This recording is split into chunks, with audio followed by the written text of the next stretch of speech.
Students, आज की class में हम लोग बात करेंगे इक्विवेलेंस रिलेशन के बारे में। चलिए देखते हैं equivalence relation on a set. ठीक है, किसी सेट पर इक्विवेलेंस रिलेशन क्या होता है इसको देखते हैं। Let A be a non empty set. A क्या है? नॉन एम्प्टी सेट है, यानी कि इसमें कुछ ना कुछ एलिमेंट है। Then a relation R on set A is said to be equivalence relation. तब हम लोग रिलेशन आर को सेट ए पर इक्विवेलेंस रिलेशन कब कहेंगे? If R is reflexive, R reflexive हो, R is symmetric and R is transitive. यानी कि अगर कोई रिलेशन रिफ्लेक्सिव हो, सिमेट्रिक हो एंड ट्रांजिटिव हो तो उसे हम लोग इक्विवेलेंस रिलेशन कहते हैं।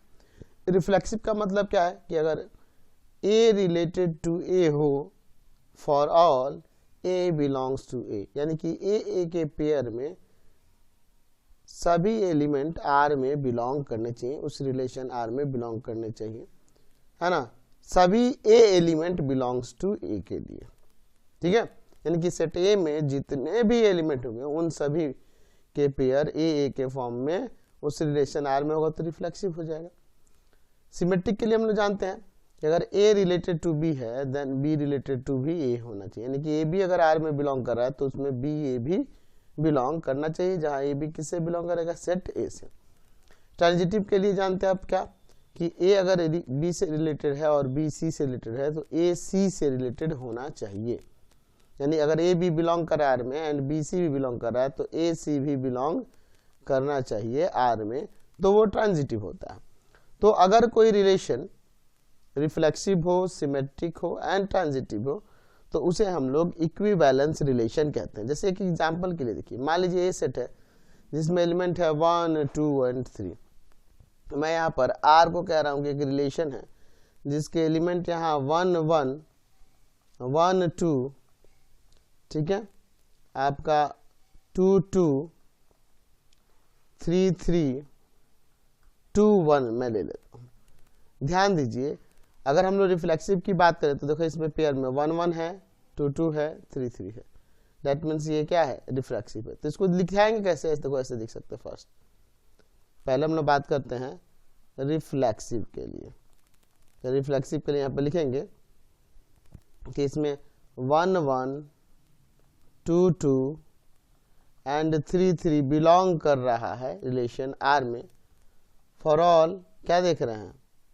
फॉर ऑल एलिमेंट, ये जो है 1 2 3 ये बिलोंग करा किस में? सेट ए में, सभी एलिमेंट है तो रिफ्लेक्सिव हो गया।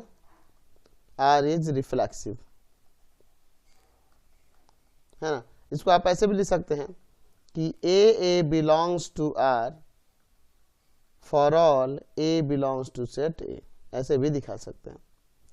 अच्छा, बात करेंगे सिमेट्रिक के लिए।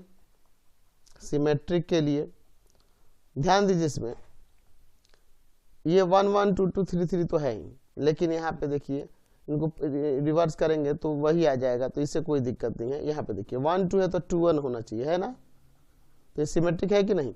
यानी कह सकते हैं कि अगर ए बी बिलोंग कर रहा है आर में देन हम यहाँ क्या देख रहे हैं जी कि इसमें बी ए भी बिलोंग कर रहा है आर में, है ना, जहाँ यहाँ पर ए एंड बी बिलोंग करेगा किससे? सेट ए से, ठीक है।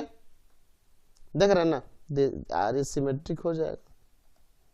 ये सिमेट्रिक भी है, ठीक है। अच्छा, ट्रांजिटिव की बात करेंगे।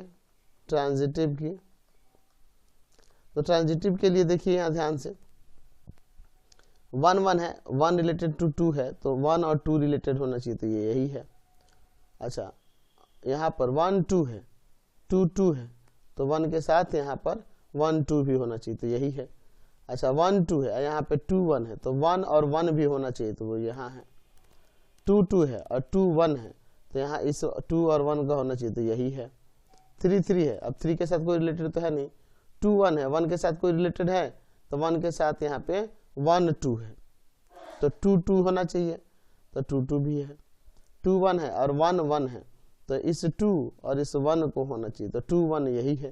तो देख रहे हैं ये ट्रांजिटिव हो रहा है। यहाँ पे हम लोग क्या देख रहे हैं कि अगर ए बी बिलोंग कर रहा है आर में एंड बी सी भी बिलोंग कर रहा है आर में, तो हम देख रहे हैं कि ए और सी भी बिलोंग कर रहा है रिलेशन आर में, और यहाँ ए बी सी किससे बिलोंग करेगा, सेट ए से, therefore are is transitive.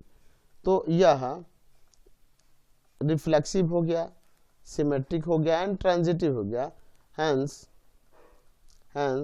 R is an equivalence relation।